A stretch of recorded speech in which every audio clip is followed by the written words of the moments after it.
Contagi in azienda, 2 nuovi casi positivi all'Electrolux di Susegana, altri 10 operai in isolamento, sempre più forte la preoccupazione dei sindacati, serve, dicono, uno screening di massa.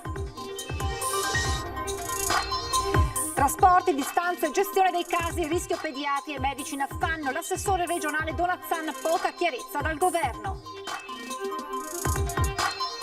Iniziata all'ospedale di Verona la sperimentazione del vaccino italiano anti-Covid, tra i primi volontari il manager Silvio Sacchetti. Code disagi in A4 nel pomeriggio tra Padova e Mestre per un auto articolato andato a fuoco durante il transito verso Milano. L'incidente all'altezza di Vigonza, l'autista salta dal mezzo e si salva. Omicidio di Silea, condannato a 15 anni Giovanni Padovani, il 92enne che uccise il genero con un colpo di fucile al volto nel maggio dello scorso anno. Il PM aveva chiesto 20 anni. Il giorno dopo il nubifragio a Torri di Quartesolo la conta dei danni, in 2 ore caduti 122 mm d'acqua, il 10% della piovosità media annuale. Dalla competitività alla legalità, 5 pilastri e molte proposte da inserire nell'agenda regionale dei prossimi 10 anni. La CNA Veneto elabora un documento programmatico in vista delle elezioni. Buonasera, ben ritrovati con l'edizione regionale dei nostri telegiornali. Subito uno sguardo al bollettino pomeridiano di Azienda Zero per quanto riguarda i positivi nella nostra regione. Nelle ultime ore si registrano 32 casi in più rispetto al report della mattinata. Complessivamente dunque nella nostra regione si registrano nelle ultime 24 ore 83 casi positivi in più. Resta più o meno invariato il numero sia delle terapie intensive che dei ricoverati in area non critica, mentre nelle ultime ore si registrano purtroppo 2 decessi in più in tutto il Veneto. E in questi giorni si è iniziata la sperimentazione all'ospedale di Verona per il vaccino anti-Covid sui primi 6 volontari, vaccino italiano. E allora proprio di questo noi poi più tardi nel corso del telegiornale sentiremo anche l'intervista realizzata con uno di questi volontari, ma intanto vi proponiamo il sondaggio relativo proprio a questo tema. Allora con la grafica vediamo insieme il sondaggio. Vaccino anti-Covid lo fareste? Naturalmente una volta conclusa la sperimentazione, quando sarà verificata l'efficacia del vaccino, vi chiediamo lo fareste? Se la vostra risposta è sì, numero da comporre lo 0422 1626 691, se invece la risposta è no, il numero da comporre è lo 0422 1626 690, la chiamata è gratuita ed è sufficiente fare uno squillo perché la vostra risposta venga registrata. Naturalmente il risultato del sondaggio questa sera nel corso di Ring. E adesso l'aggiornamento della situazione all'interno dell'Electrolux di Susegana in provincia di Treviso, perché i sindacati fanno sapere che ci sono 2 nuovi casi positivi, una decina di operai sono ora in quarantena fiduciaria. Si registrano 2 nuovi casi positivi al Covid tra i lavoratori dell'Electrolux di Susegana. Uno che era già in quarantena e risultato positivo il secondo tampone, cioè il primo tampone era risultato negativo, adesso c'era il secondo tampone per il rientro, tanto che altri suoi colleghi che erano a casa sono rientrati, invece questo è stato trovato positivo. Si tratta di un caso collegato alla lavoratrice legata al focolaio della Tre Valli di Vazzola. Sabato c'è stato trovato un nuovo caso in questo caso un altro operaio che ha lavorato a cavallo tra 2 linee perché fa un po' da jolly e questo invece non è collegato ai soggetti che erano già in quarantena, quindi è un nuovo caso su cui non sappiamo ancora quali eventuali collegamenti possa avere. Quest'ultimo ha lavorato a cavallo con la linea dell'operaio risultato positivo la scorsa settimana, anche se al momento è difficile stabilire un collegamento tra i 2 casi. Che la linea era la stessa non sappiamo, essendo che la linea è molto lunga, non facevano un lavoro simile, quindi non è escluso che possano aver contatti, come anche no, questo non lo posso dire. In via cautelativa un'altra decina di operai sono stati sospesi e si trovano ora in quarantena fiduciaria. Domani verranno sottoposti ad un primo tampone, poi tra 10 giorni il secondo. Una situazione che rischia di incidere a livello produttivo. Complessivamente infatti sono circa una trentina i lavoratori in isolamento. Il nuovo caso emerso, che è un lavoratore della stessa linea e dello stesso turno dell'ultimo lavoratore positivo potrà produrre un ulteriore problema almeno su quella linea sul piano produttivo, perché appunto sono stati sospesi in via cautelativa diversi lavoratori. Siamo molto preoccupati, spiega Breda, e diventa ora quanto mai necessario, conclude il sindacalista, che si proceda con uno screening a tappeto tra gli operai. Intanto l'USL 2 fa sapere che vi sono i primi 70 negativizzati alla Tre Valli di Vazzola. Questo è il risultato dei tamponi di controllo effettuati su 176 lavoratori risultati positivi al primo round di test. Nel dettaglio 76 sono stati fatti sui lavoratori della Tre Valli, con 53 negativizzati, e 27 sui dipendenti di una cooperativa, con 17 negativizzazioni. E un'educatrice del nido comunale di Montebelluna è risultata positiva al coronavirus, lo rende noto l'amministrazione comunale di Montebelluna. La donna aveva partecipato ad una festa privata, poi aveva iniziato ad accusare alcuni sintomi compatibili con il Covid ed è quindi risultata positiva al tampone. Il comune ha avvisato il Dipartimento di Prevenzione dell'USL 2 di Treviso, che comporta i controlli di tutte le persone con cui è avvenuto il contatto all'interno della scuola, sia insegnanti che personale non docente. E scuola, a pochi giorni dal suono della campanella, il nuovo allarme lanciato dall'assessore regionale all'istruzione Elena Donazzan, con ancora il caos trasporti, ma non solo. Pochissimi giorni all'avvio dell'anno scolastico, con ancora poche certezze, il j'accuse dell'assessore veneto di reparto. Perché il governo è contraddittorio, il comitato tecnico scientifico cambia idea ogni giorno e per noi è difficile dare le comunicazioni ai dirigenti scolastici. Nello specifico il problema si pone per gli studenti grandi e piccoli con allergie anche stagionali, che con starnuti, raffreddori e febbre potrebbero presentare sintomi equiparabili a quelli del Covid e per i quali, come da disposizioni governative, verranno posti in isolamento, con il risultato che la cosa, se non segnalata dal medico di medicina generale e così dal pediatra di turno, si avranno da una parte classi decimate e dall'altra pediatri in affanno. Nel frattempo per quei bimbi ci sarà un isolamento immediato, la chiamata del pediatra attraverso la famiglia, quindi la famiglia sarà la prima ad essere coinvolta e poi si deve vedere se questo bambino sarà positivo o meno. Finché la metassa non verrà dipanata dal governo, il rischio è che i bimbi e studenti con allergie staranno comunque in isolamento fin tanto che non presenteranno il certificato medico attestante appunto l'allergia. I bambini poi ad una certa età hanno la febbre sovente, quindi sarà, ed abbiamo immaginato questo percorso con i medici pediatri, un isolamento immediato nella scuola se dovesse esserci un aumento della febbre. Noi abbiamo chiesto che ci siano i termoscanner e non quelle lungaggini di misurazioni che farebbero perdere molto tempo. Vediamo cosa ci risponderà il governo. L'unica nota certa è che la scuola partirà da lunedì prossimo, 14 settembre. La scuola in Veneto può partire con almeno i distanziamenti definiti. Il distanziamento permetterà di non avere la mascherina in classe, salvo che non ci sia, e Dio non voglia, un peggioramento della situazione. Ma in questo momento no mascherina in classe, distanziamento, all'entrata e all'uscita le mascherine e ancora il nodo irrisolto dei trasporti. Intanto i genitori sono alle prese con dubbi e timori legati proprio all'ipotesi che vi sia all'interno di una classe uno o più contagi, che possono questi poi determinare la chiusura appunto della classe o addirittura di tutta la scuola. Allora sentiamo le voci di mamme e papà veneti. E se dovesse di esserci una chiusura anche momentanea, voi avete già pensato a come gestirvi? No, ora con mia moglie sto pensando appunto a questa cosa fare, come muoversi, non saprei. Perché adesso vi lavorate tutti e due? Sì, è un problema. Certo che è un problema, uno dei due dovrà restare senza stipendio e sarò io naturalmente, perché è sempre la donna, no? Ho il piano B, sì. Che sarebbe?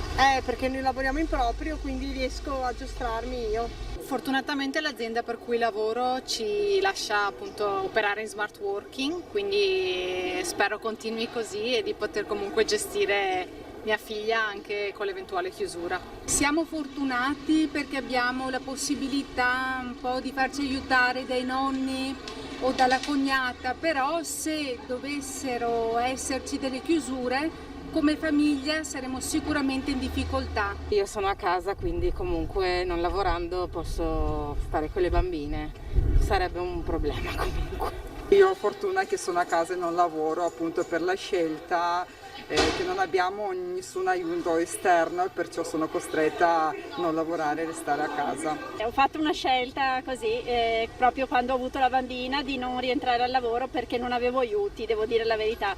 In effetti per chi lavora è un grosso patema, quindi sì, devo dire che non vorrei essere nei loro panni. E a pochi giorni dall'avvio dell'anno scolastico, Antenna 3 propone una serata di approfondimento proprio sui temi della scuola. Lo faremo giovedì sera in prima serata con Carmela Palumbo, direttrice dell'ufficio scolastico regionale. Sarà l'occasione per entrare nell'operatività delle linee guida e capire che inizio di anno scolastico attende ragazzi e genitori e più in generale gli operatori del mondo della scuola. Potete già mandarci le vostre domande al numero WhatsApp che vedete in sovraimpressione 351 1755 340, domande che poi rivolgeremo proprio alla professoressa Palumbo giovedì sera in prima serata.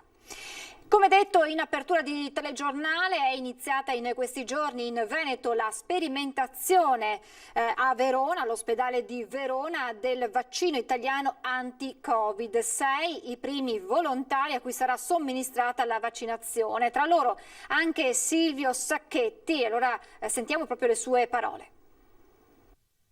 Sono venuto a conoscenza di questa sperimentazione e quindi ho deciso di partecipare come volontario, anche perché conosco bene il centro ricerche cliniche, quindi so come si lavora lì, è un centro d'eccellenza e quindi non ho problemi a parteciparvi, mi fido molto. Silvio Sacchetti, project manager, è uno dei primi 6 volontari che parteciperanno alla sperimentazione del vaccino italiano anti-Covid. Domani all'ospedale di Verona a Sacchetti verrà inoculata l'unica dose di siero, poi lui e tutti coloro che hanno partecipato allo studio saranno continuamente monitorati. Saremo in controllo lì al centro di ricerche cliniche e poi avremo successivi controlli dopo 2 giorni, una settimana e poi andremo più con le visite dilazionate fino ai 6 mesi di studio. La sperimentazione infatti avrà una durata di 6 mesi, durante i quali, spiegano gli scienziati, si analizzerà l'eventuale comparsa di controindicazioni nei volontari e se questi avranno prodotto anticorpi contro il virus. Solo dopo tale periodo di tempo si potrà dire di essere sulla buona strada per il vaccino. Chi partecipa alla sperimentazione è stato informato su eventuali sintomi che potrebbero comparire. Durante la spiegazione quindi dello studio ci hanno spiegato che uno degli effetti collaterali può essere, come tutti i vaccini, una lieve febbre forse nei giorni successivi, ma non è detto, quindi questo è uno degli effetti collaterali. Per il resto appunto ci hanno consigliato di continuare con la vita normale. Saputo della sperimentazione, per Silvio Sacchetti è venuto naturale mettersi a disposizione. Io sono laureato in scienze biologiche, quindi per molti anni ho fatto ricerca scientifica, quindi sono da buon ricercatore, mi va di partecipare a queste cose. Inoltre adesso, essendo un manager di trial clinici, lavorando nel campo clinico, quindi se c'è modo di partecipare, da aiutare per sperimentare qualcosa, mi fa piacere parteciparvi. Vi ricordiamo allora il sondaggio dedicato proprio a questo tema. Vi chiediamo: vaccino anti-Covid lo fareste? Naturalmente una volta conclusa la sperimentazione, verificata la validità del vaccino. Se la vostra risposta è sì, il numero da comporre è lo 0422 1626 691. Se la vostra risposta invece è no, il numero da fare è lo 0422 1626 690. Vi ricordo, la telefonata è gratuita, è sufficiente fare uno squillo e la vostra risposta sarà registrata all'esito finale del sondaggio questa sera all'interno di Ring. E ieri sera proprio a Ring c'è stato uno scontro tra il candidato alla presidenza della regione del Movimento Trevi Libertà di Scelta Paolo Girotto e il giornalista di Padova Oggi Ivan Compasso Grozny, aggredito domenica in Prato della Valle durante la manifestazione Novax.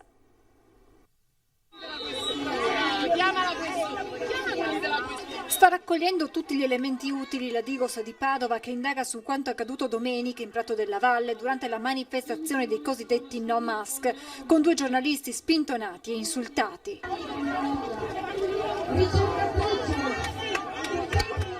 Tra i giornalisti coinvolti anche il direttore di Padova Oggi, Ivan Compasso-Grosny. Io avrei anche soprasseduto al fatto delle spinte, delle cose, perché non sono mai uno, guarda, io ho fatto esperienze all'estero, in Siria, in Brasile, ho lavorato in Messico, ma secondo lei mi spavento dei buttafuori del movimento 3V, però è una cosa che non si fa, e quindi io, siccome appunto invece non sono una prostituta intellettuale, lotto per avere il diritto di raccontare le cose come le vedo e come le trovo, e quindi evidentemente fare delle domande, filmare tutto è il mio mestiere. Nel corso di Ring il confronto tra il giornalista e il candidato presidente alla regione per il movimento 3V Paolo Girotto si è acceso più volte. Un giornalista come te che su Padova Oggi scrive che eravamo in 500 e hai già dato la risposta, secondo me sei una persona priva di attendibilità e hai voluto semplicemente andare alla provocazione, ma non la provocazione giornalistica intelligente, ma quella semplicemente di andare a creare il casus. Prima di parlare male di noi e dire che noi abbiamo bisogno di voi, siete voi che avete bisogno di noi, perché se noi non parliamo di voi non esistete, perché guarda, poi dopo parlate di... Questo ti posso assicurare, di te non abbiamo bisogno né ora né mai. E poi ci sono i numeri sui partecipanti alla manifestazione ad alzare ulteriormente i toni. Ci sono giornalisti che hanno grande capacità e grande validità e ci sono persone che parlano davanti a migliaia di persone che sono avvenute, parlano di 500 persone. Ma guardi che io le posso far vedere delle immagini girate da me che sembrate anche meno di 500. Ennesimo incidente, notizia appena arrivata in redazione, ennesimo incidente mortale sull'autostrada A4 nel pomeriggio all'altezza di Vigonza in direzione Venezia. È stato fatale ad un camionista italiano il tamponamento tra il suo mezzo e un altro veicolo pesante. L'incidente è avvenuto poco prima delle 18. Il traffico al momento è in tilt sul posto Polstrada su Vigili del Fuoco. Sempre in A4 ma nel pomeriggio e sempre all'altezza di Vigonza un tir si è incendiato nel pomeriggio direzione Milano. Il conducente è riuscito a fermare in tempo in mezzo alla carreggiata mettendosi in salvo prima che le fiamme divampate dalla motrice avvolgessero l'intero camion fermo tra le corsie di marcia lenta e centrale. Sul posto sono intervenuti i vigili del fuoco e proprio per consentire le operazioni di spegnimento delle fiamme e di messa in sicurezza del tir il traffico è rimasto momentaneamente bloccato, spiega la società CAV, con la formazione di una coda di mezzi di circa 7 km in direzione Milano. Sul posto hanno operato anche la Polstrada e gli ausiliari della viabilità di Concessioni Autostradali Venete. E adesso ci fermiamo, qualche minuto di pubblicità e poi torniamo con tante altre notizie tra poco.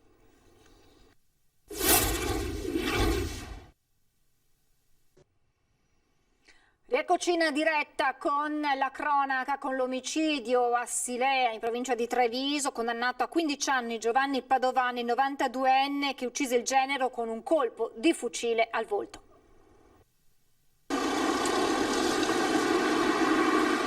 Una lite l'ennesima dopo anni di dissapori familiari. Una lite finita però in tragedia. Giovanni Padovan, la mattina del 19 maggio 2019, prese il fucile e sparò contro il genero Paolo Tamai un colpo al volto, uccidendolo sul colpo. Ad accorrere per prima la moglie della vittima, figlia di Padovan. Oggi l'uomo, 92 anni, è stato condannato in primo grado a 15 anni e 4 mesi con una provvisionale a favore dei parenti della vittima di 335.000 euro. Il difensore di Padovan, l'avvocato Fabio Crea, ha già annunciato di presentare ricorso in appello. È stata accolta la richiesta delle attenuanti generiche, ha spiegato il legale, il che ha permesso di ridurre la pena rispetto alle richieste del PM di 20 anni di reclusione. Il 92enne si trova dal momento dell'arresto ai domiciliari in una struttura di ricovero per anziani. Nei mesi scorsi è stato sottoposto a perizia psichiatrica dal quale è emerso che pur all'interno di un funzionamento psichico e cognitivo che potrebbe essere compreso in un disturbo della personalità con idee prevalenti oltre a deficit cognitivi, al momento del fatto il 92enne aveva una capacità di intendere e volere scemata ma solo in modo lieve. Quella tragica mattina Padovan entrò in casa, prese uno dei 3 fucili detenuti illegalmente e dopo aver preso la mira sparò senza esitazione contro il genero, un dramma che scosse l'intera comunità di Silea. Il giorno dopo il nubifragio siamo tornati a Torri di Quartesolo, in 2 ore sono caduti 122 mm d'acqua, il 10% della piovosità media annuale. Serve una rete scolante, ha detto il sindaco, capace di reggere questi fenomeni sempre più frequenti.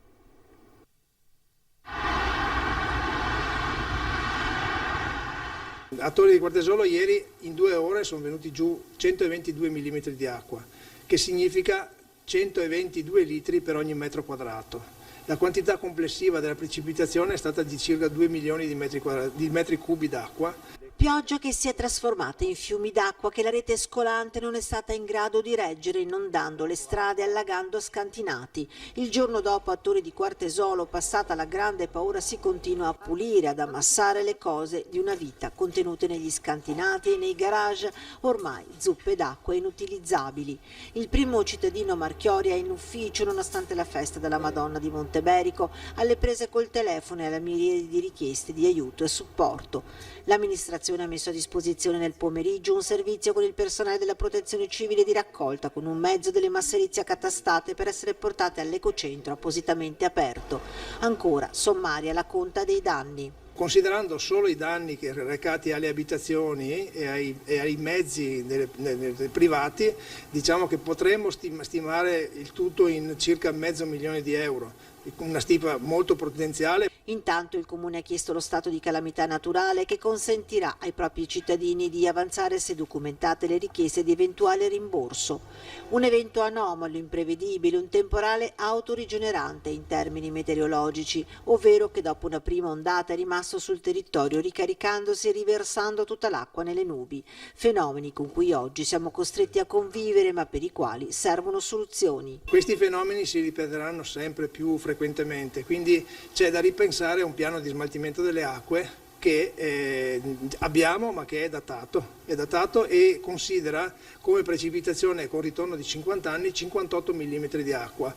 Ne abbiamo avuti 122. Con lo stato di calamità chiederemo anche la possibilità di avere contributi e finanziamenti per poter appunto mettere in atto le cose che vanno messe in atto. 5 pilastri per rilanciare il Veneto sono le proposte che CNA presenta ai candidati alla presidenza della Regione. Abbiamo stimato sulla base di alcuni documenti parlamentari una flessione dell'11%. Questo cosa vuol dire? Vuol dire che noi come Veneto perderemo in un anno quello che abbiamo recuperato durante la crisi sostanzialmente, e non solo, torneremo indietro di circa 20 anni, perché ovviamente il nostro territorio soffre di una, come il resto d'Italia, di una crescita economica bassa. Anche se tutto sembra pronto per la ripartenza, i numeri non fanno ben sperare. Ecco perché CNA Veneto, in vista delle elezioni regionali, lancia i 5 pilastri del patto per lo sviluppo direttamente ai candidati. Allora, il primo è quello che dà la possibilità di rendere di nuovo competitivo il nostro paese nel nostro territorio nei confronti dei competitors europei, che sono i Länder tedeschi e altri territori sui quali abbiamo perso terreno. Per fare questo dobbiamo trovare delle sinergie anche con regioni vicine, sulle quali sviluppare delle politiche di politica industriale che sono fondamentali per il rilancio. La prima parte che noi riguardiamo è quella della manifattura.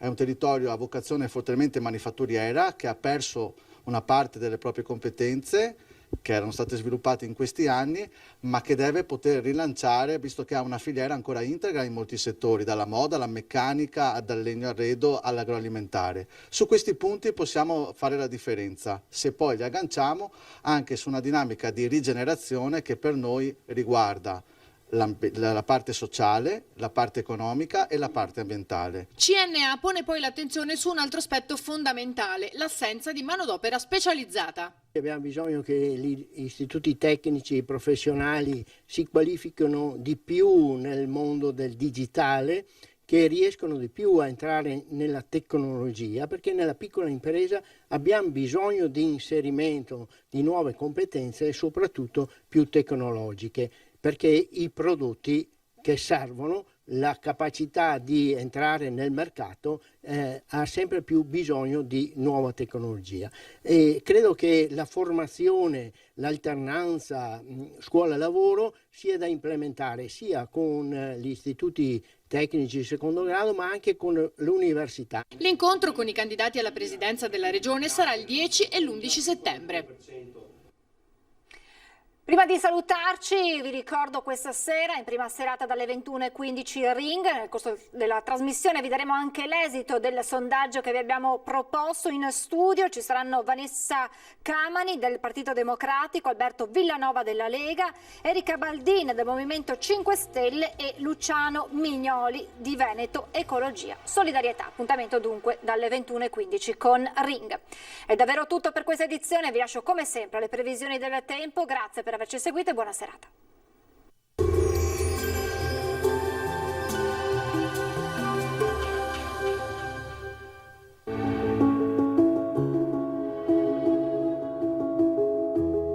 Ad accogliervi sarà Conegliano.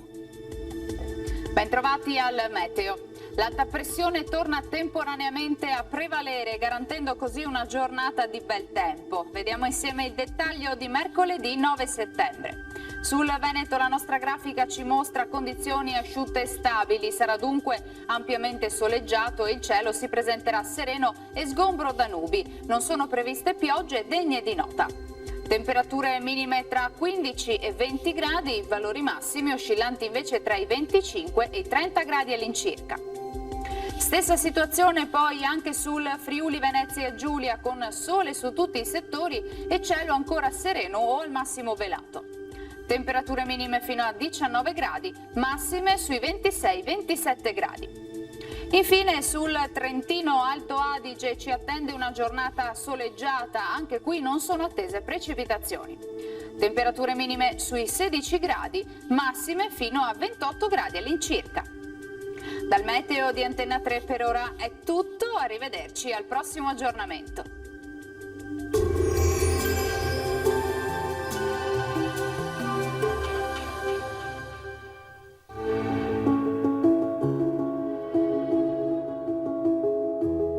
Ad accogliervi sarà Conegliano.